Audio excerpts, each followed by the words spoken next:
포스코 사내 하청 노동자들이 회사를 상대로 직접 고용 관계를 인정해달라며 낸 소송에서 11년 만에 최종 승소했습니다. 노동자들은 이번 판결이 업계 곳곳에 퍼진 불법 파견을 근절하는 계기가 돼야 한다고 목소리를 높였습니다. 홍민기 기자입니다. 포스코 광양제철소에서 일하던 노동자 15명이 포스코를 상대로 소송을 낸 건 지난 2011년. 이들은 제철소에서 크레인을 운전하거나 각종 코일, 도금 제품을 생산, 운반하는 업무를 하던 협력사 직원들이었습니다. 계약상으론 하청 노동자지만 포스코가 운영하는 제철소에 파견돼 2년 넘게 같은 일을 했으니 파견법상 정규직으로 인정해달라는 게 노동자들의 요구였습니다.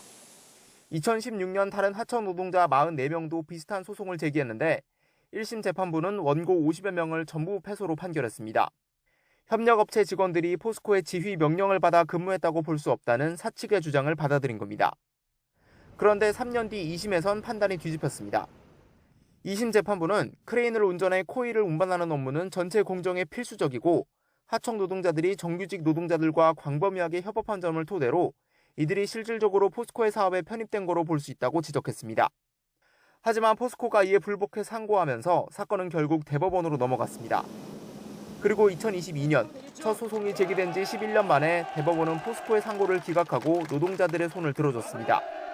고용관계가 파견에 해당하는지는 실질적인 근로 형태를 봐야 한다는 법리에 따라 2심 판단에 문제가 없다고 판단한 겁니다.